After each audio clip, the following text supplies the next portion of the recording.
quite sure.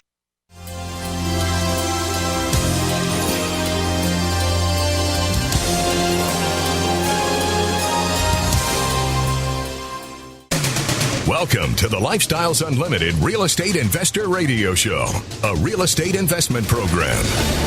Listen and learn how to use real estate to build wealth and passive income streams for you and your family. We bring you experts every day to discuss and answer your questions on everything from single family homes all the way up to 600 plus unit apartment complexes.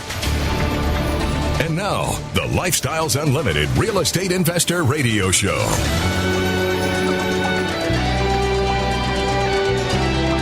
Welcome to the show. My name is Al Gordon, and as always, we're working on your financial freedom. On today's show, I'm going to talk about deal flow. Deal flow, you ask? What is deal flow? Well, deal flow is opportunity. Deal flow is the result of your efforts to reach out and cultivate quality individuals who are part of your team. And in doing so, they are going to provide to you opportunities in the real estate market. What am I getting at? Well, opportunity. That's really where I'm getting at. I mean, I'll be honest with you. The markets right now are very, very interesting. As some of you that listen to the show regularly know, I recently put a couple of my investment properties on the market. I was kind of going back and forth between the concept of let me fix them up so that they essentially become turnkey for somebody and sell them that way, or I look at what the property is realistically worth right now, what it could be worth fixed up, and in doing so, what is the cost associated with getting it fixed up, and is there any real return on the investment for me? What we found was this. The properties that we put on the market, we decided we would market them as is. In other words, they're rental properties. The systems in them are all functional. We take care of everything. If it breaks, we fix it. We're not slumlords, so everything is in good working order within the property. Now, some of the systems might be a little bit older. I think, well, let me just be real clear with you. I own 3 duplexes. We decided to put 2 of them on the market to see what would happen. And we marketed the properties as is, giving an investor an opportunity to come into those properties, do whatever improvements they felt was necessary. And to be honest with you, there is opportunity in these particular properties to push rents higher. But in order to push rents higher, you would have to go in and you would have to do some things to fix that property up, to command a higher rent price than what we're receiving right now.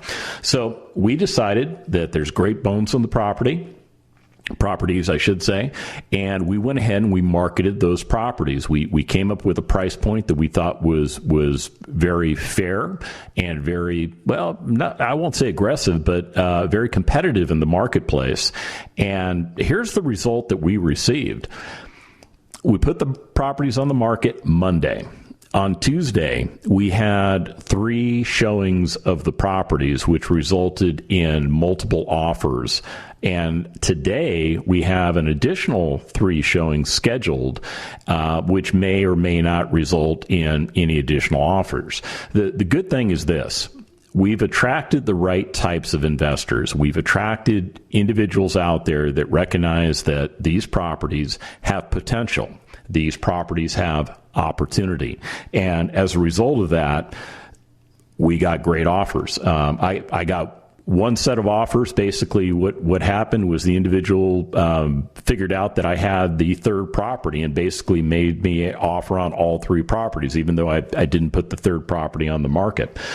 They came in a little bit lower than I was asking, and I said, okay, well, let's see what happens. Well, lo and behold, yesterday evening, I received full price offers, all cash, close in 2 weeks on the 2 properties that are listed. And right now, those are the properties that we're considering taking the offer on. We just wanted to be fair to the other investors that took time out of their schedules to inspect the properties, to actually come to the properties and look at them. Plus, it's a seller's market. So, I want all best and final types of offers. I want investors to tell me what they're willing to do. But right now, I'm sitting in a good place. So whatever we choose to do, whatever the outcome is of the opportunity for putting the properties on the market, we're going to move forward. Now, because we've owned these properties for a long period of time, what we realized, and we is not me and the mouse in my pocket, we as my wife and I, we sat down last night and we talked a little bit about what do we do with the proceeds. And we have an estimated net gain that we anticipate receiving. Now, we've owned these properties for a long time. We've owned them for 18 years. So one of the things that we have to take into consideration is what will be the potential capital gains on the property and what will be the potential recaptured depreciation on the properties, because we've depreciated them for 18 years, and therefore our concern there is that recaptured depreciation is going to swell up a potential tax liability. Now, one of the things that we did, and we made the decision on last night, was that we're going to move forward with doing a 1031 exchange on these properties. In other words, what we plan to do is we plan to defer not only the capital gains, but the recaptured depreciation on these properties and move the monies or the gains from the properties that we're selling to other investors and move them into properties that we will acquire as replacement properties. Now, there's a lot of rules associated with that. I mean, the government is very clear. They say you can do these things. This is totally legal. They as a matter of fact, they endorse it. I mean, they're behind it 100%. That's why the 1031 tax rule is in effect. That's why it's been in effect for over 90 years. So, what I did was I immediately this morning realized that I needed to activate another member of my team. I had to get in touch with Luann because I know Luann does 1031 exchanges for Lifestyles Unlimited members. As a matter of fact, I sat in the class that she provided at the expo last year, and I got a lot of great information, and now it's time to act. And when we come back from the break, I'm going to get into some of these opportunities that are coming across my desk that I need to consider. We'll be back right after this. Del Walmsley on Designing a Lifestyle. When I was younger, I decided that I was not going to live the life that the average person lived, which was to think I was going to work for the end of my life, save up enough money, and then when I'm old and gray like I am now, try to buy my life back with a pile of money that I had. I said, no, I'm going to design a life and I'm going to live that life. That's it. Period. Are you ready to design your life? Learn how at Lifestyles Unlimited's live online free workshop. Register at lifestylesunlimitedworkshop.com.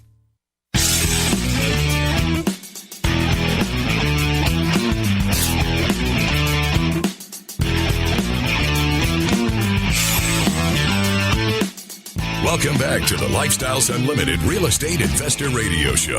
It's time to turn up the volume and fine-tune your passive income plan so you can create the lifestyle you've always wanted. Welcome back to the show. We're talking about opportunity. And, I learned a long time ago that opportunity knocks on your door very frequently. It's just that we tend to not open the door. We may not be prepared to open the door. We may not be in a mindset to open the door. Or we just may not be financially in the right place in order to open the door. But I believe in the abundance mentality. I believe that opportunity knocks on your door every day. And when you believe in that type of mentality, when you understand that there's not a scarcity of investments out there, it really changes your horizon. It really allows you to understand that there is a way forward for you. I know I'm getting a little cerebral on you guys. Sorry about that. Anyhow, what I wanted to do was I wanted to share with you some of the opportunities that have been coming across my doorstep. These are opportunities that are provided to me by realtors that I've essentially cultivated. These are folks that are out there looking for properties that meet criteria that I set, and they send me opportunities when they come across them. When they find one that, meets my investing goals or objectives, they shoot it to me. Now, I haven't been in a position to take advantage of a lot of these opportunities, and that's okay. That's totally okay. I was in a place, well, I'm still in that place, that we call, I'm going to try and be clean here. Basically, it's a situation where you've deployed all of your capital. So all of your money is out there working on your behalf. Now,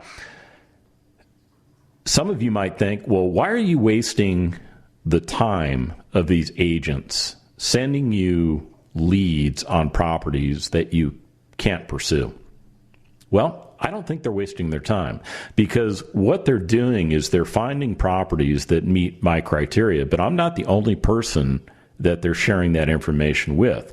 The quality real estate agents that I have cultivated, that I've made relationships with, understand that I'm an investor. They understand that there will be time periods where I'm, ready, willing, and able to move forward with investing, and there will be time periods where I'm not. And I'll be upfront and honest with you. It's good for me to see opportunity coming across my desk, because it's with all the opportunity that I've seen over the past 3 months, even with the whole COVID-19 thing, that I realized that the real estate investing world in the residential section, it hasn't slowed down. I mean, well, let me qualify that a little bit. It appeared to be slowing down, but it really didn't. It's almost like it took a pause, like everybody was waiting for the market to collapse or do whatever the market might have done.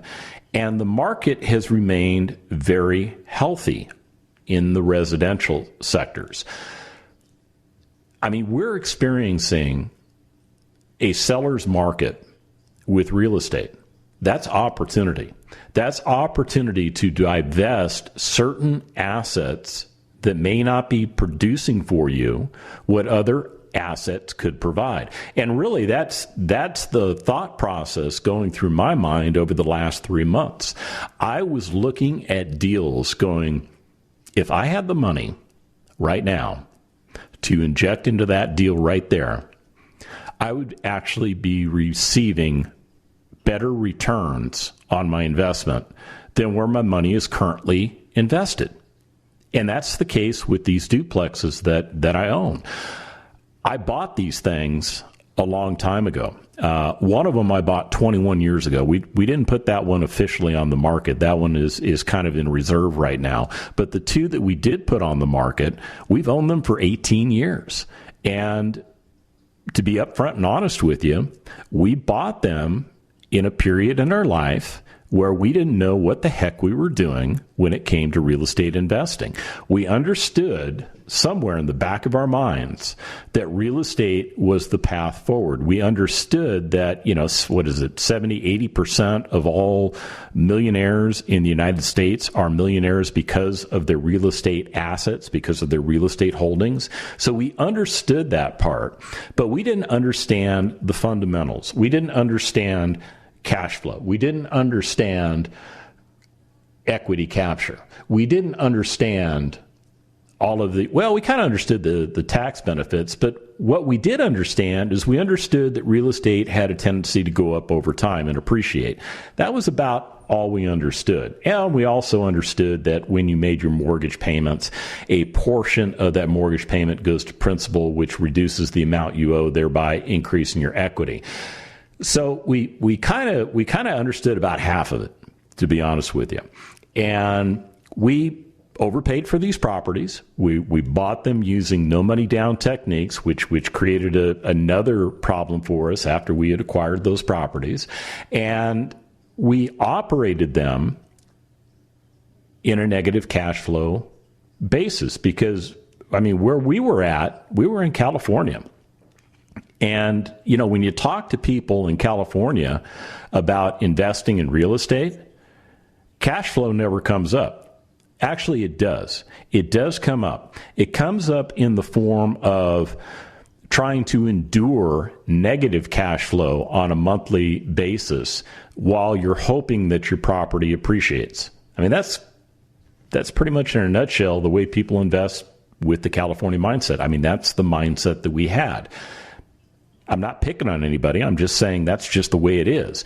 So as I reviewed these opportunities that kept showing up, I started realizing that I would be better off if I were to liquidate the properties that I have and I reinvest them into other properties that would return better returns for me.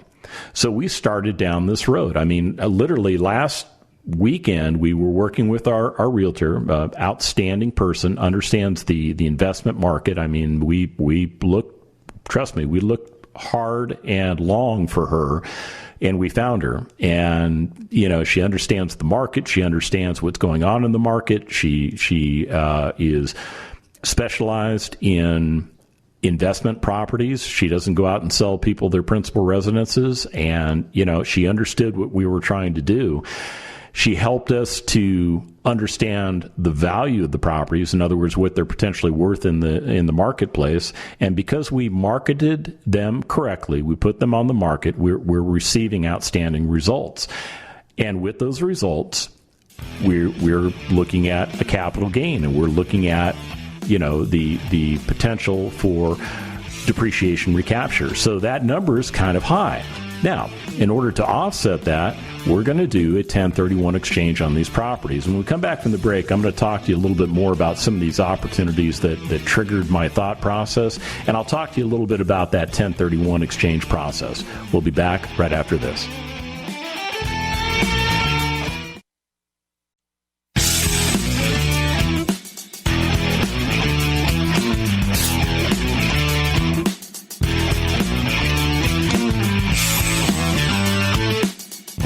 With the Lifestyles Unlimited Real Estate Investor Radio Show. We're here to answer your questions and help you become financially free. Welcome back to the show. So here's some of the opportunities that caught my eye.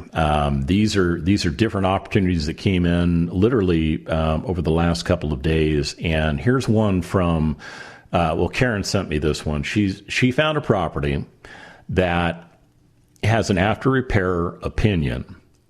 In other words, what it's all fixed up. Once it's all fixed up, what it's worth in the particular neighborhood it's in.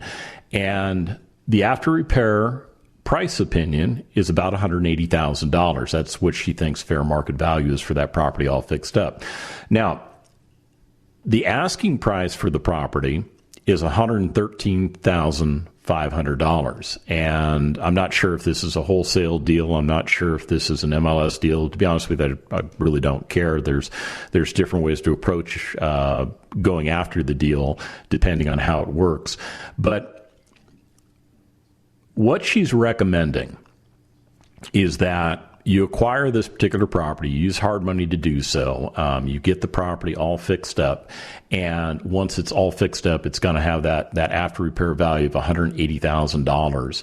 And based on the value of the property all fixed up versus what you can acquire it for at $113,500 plus the cost associated with the repairs, et cetera, she anticipates the capital gains to be about $22,000 on this property. That's what she believes the captured equity will be.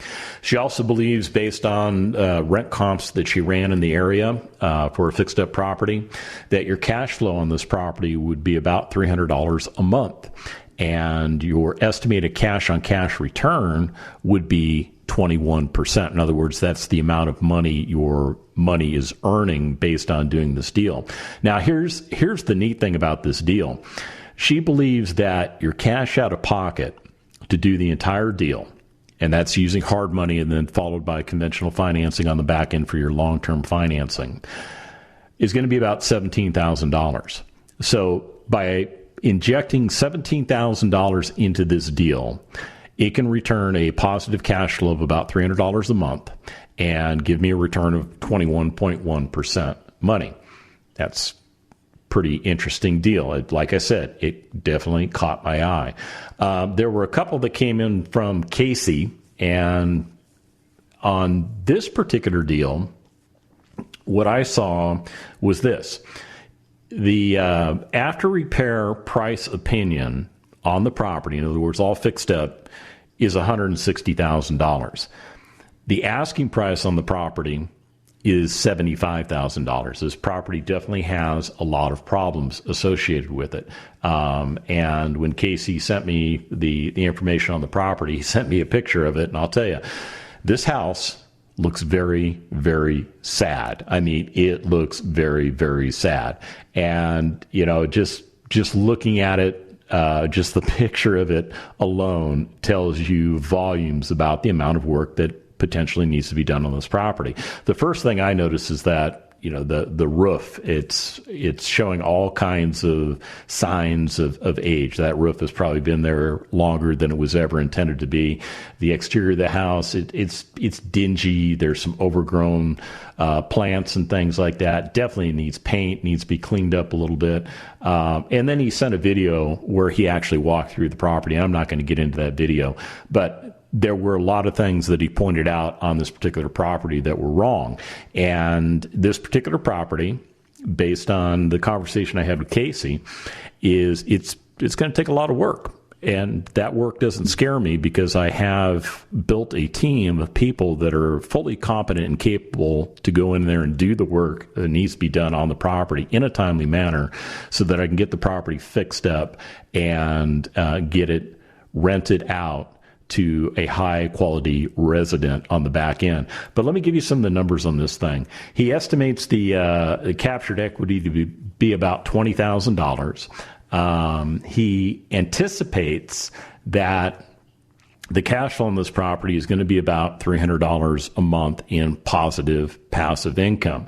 And for this particular property, when you do it correctly, when you're using hard money in conjunction with conventional financing, it's just going to take about $14,000 to do that deal. So, the two things that stand out to me between the deal that Karen brought me and the deal that Casey brought me is that I can get into these properties for, under what was Karen's? I think it was 16. Let me go back to it. 17. So in either of these properties, my cash out of pocket requirements are going to be $17,000 or less.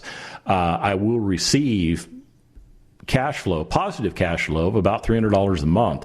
And my return on investment on Karen's deal, she estimated, 21 point something percent? Yeah, she was at 21.1. Casey's at 24.8. So both of these deals really gave me insight as to what is out there for me. And, when I sell these duplexes, I will need to reinvest that money into other properties. So I'm potentially looking at, those are two properties that caught my eye. Now, it didn't end there. No, it didn't end there. Casey sent me another property just the other day, and this property has an after repair value of $145,000. The asking price on the property is $80,000. Now, some of you are scratching your heads and you're saying, how is it that a property that's worth $145,000 can be bought for $80,000? And the answer is this. The property has a lot of issues. The property maybe it was tied up in divorce court. Maybe it was tied up in some kind of litigation. Maybe it was tied up in an estate somewhere. Somebody may have passed away, and this property, was stuck there in stasis, so to speak. But what we normally find is this. the majority of these properties usually have some type of deferred maintenance. In other words, somebody owned the home. They lived there probably for the majority of their life. They paid off that note on that property, and they still continued to live there, but they never did the things to keep the property up to date. Maybe they didn't have the money to do those things. I don't know what the issue was, but because of that, there's a lot of things wrong with the properties that need to be corrected. And because we're not slumlords, we believe in providing the best quality of housing possible to the best quality of resident out there. And that's part of our model. That's how we make this stuff work. But let me just give you the numbers on this other property that Casey tossed out towards me. He said after repair value was $145,000. The asking price on this particular property was $80,000. He estimated the captured capital gains, or equity capture, I should say, is about $12,260.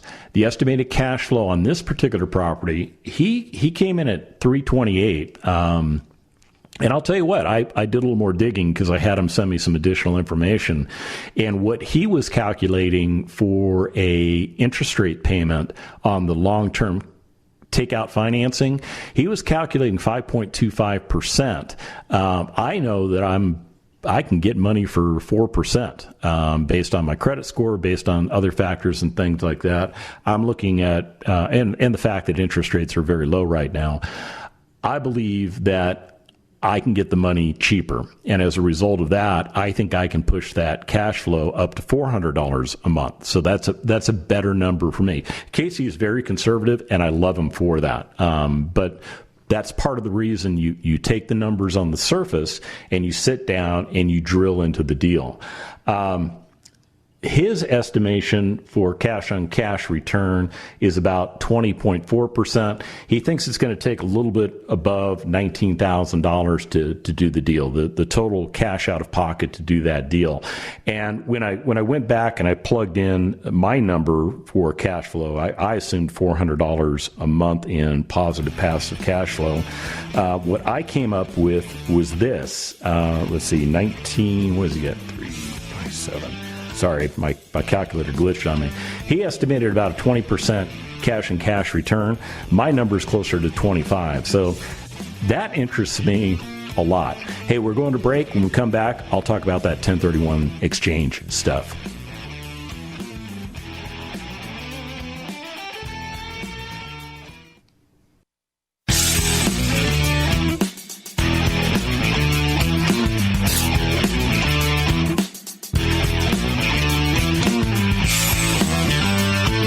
Welcome back to the Lifestyles Unlimited Real Estate Investor Radio Show.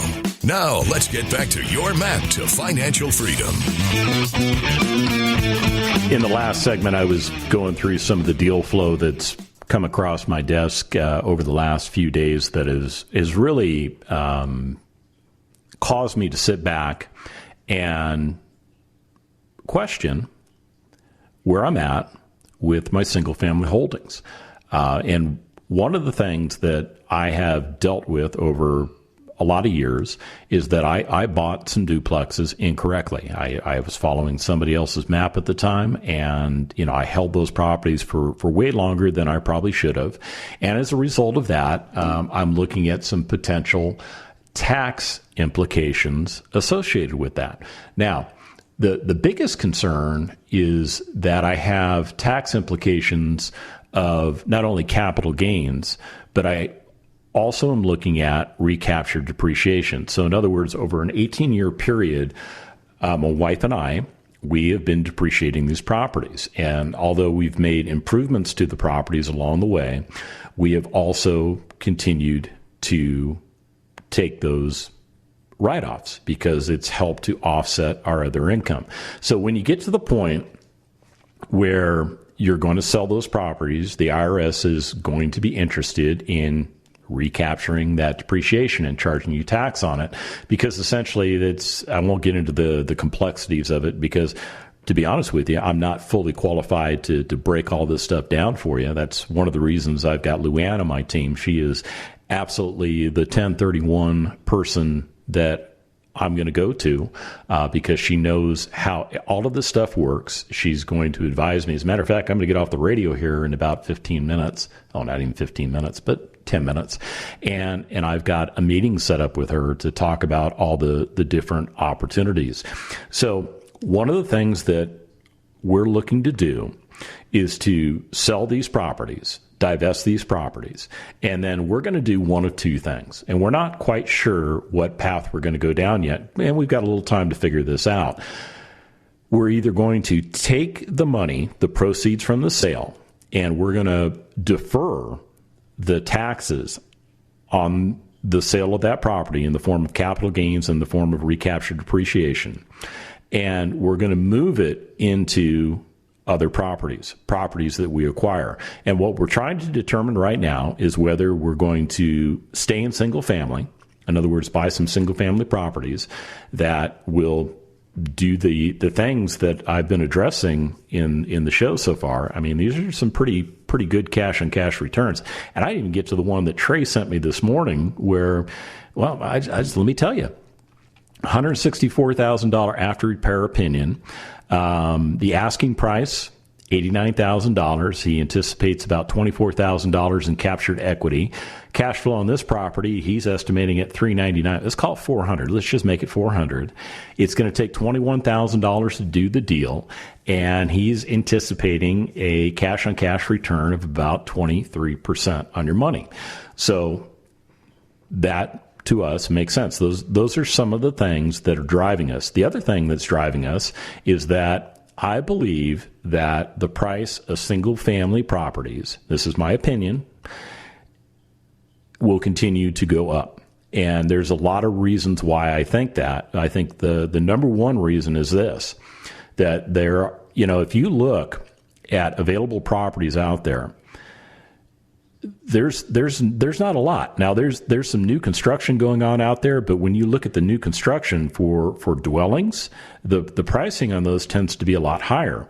And if you look at what entry level housing prices are, they're continuing to escalate in spite of what municipalities are trying to do to establish a baseline entry point.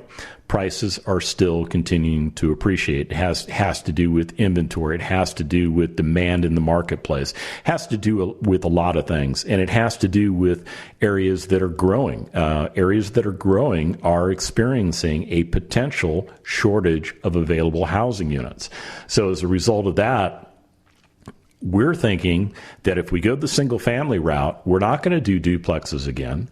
We're going to do single family houses because we think that based on what we've learned, single family houses have a better potential to appreciate in the marketplace. And the other thing is we don't want to hold these properties for a long period of time. What we want to do is we want to get into those properties. We want to get them all fixed up so that everything that could go wrong in the next 3 to 5 years is completely repaired or replaced so that essentially we get a new living unit out of the property. And we'll hold that property for about 3, maybe 5 years, in which case we'll look to sell that property and over time, that property will appreciate. It'll be about the time when the systems may start to get to the point where maybe I'll have some repairs and things like that. So we want to exit those properties. See, we're going into the next phase of our real estate investing well armed with a serious Lifestyles Unlimited education behind us. So, the way we approach investing now is completely different than 18 years ago when we bought these duplexes that we're selling. It's just the way it is.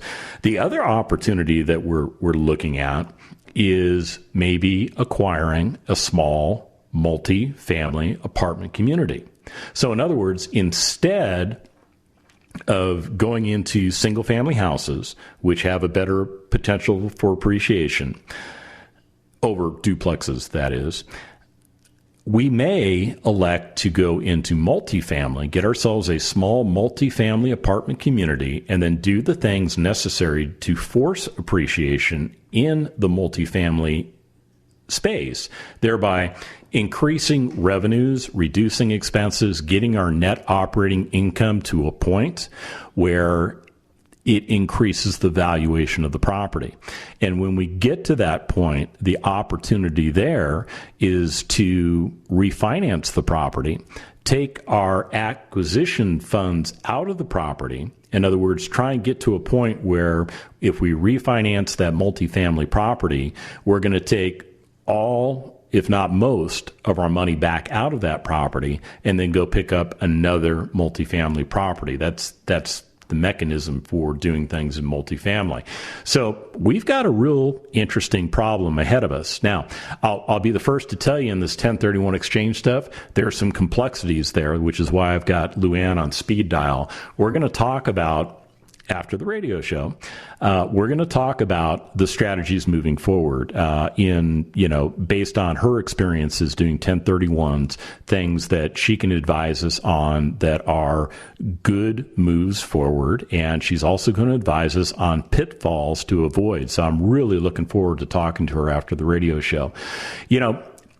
Based on the amount of net proceeds we anticipate receiving on these duplexes,